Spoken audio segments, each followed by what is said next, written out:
And you know, I went to school in London, and hearing loss is always something that I've struggled with. I picked it up in an accident I had when I was 11 years old. And looking at the other people that have come up and spoken about their hardships and charities that have dealt with things like domestic violence and disadvantaged children, I totally relate to all that. Anyway, the other two poems I think I'm going to do are just basically observational kind of stuff. About a year ago, I was in the underground coming up an escalator, and I saw these two people coming down an escalator, and the image of them together really stuck with me, so I just thought I'd just share this one. So I'm going up the escalator, they're coming down.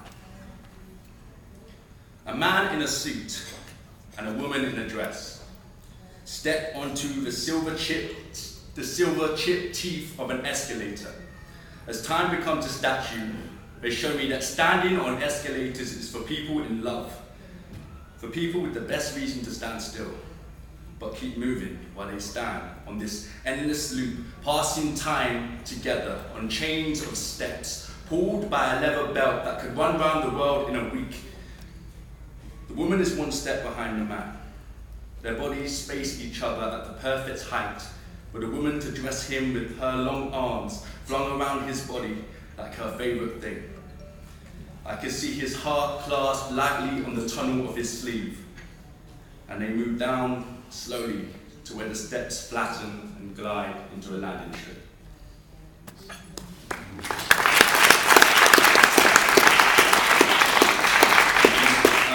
I think the last poem I'm going to do is it's called Anti-Parent. And again, I said that I dealt with alcoholic parents and all that kind of stuff. Anyway, this is something called Anti-Parent. You spent most of your life sitting on the cold dust of a grudge against your parents, ankles unbroken in casts of stale excuses, with kneecaps stiff as Frankenstein, walking the wild pace of London, slower than drowsy tongues.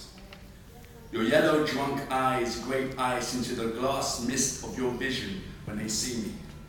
Somewhere, they know you promised abstinence. You stand up in your tailored shirt, creased and blue, slurring hot wino spittle, intoxicated with loud confidence you utilize with tears in public places.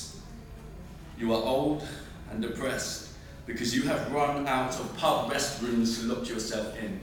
And I'm the fluorescent light in a white bathroom mirror, hot on your sobering, disappointed reflection.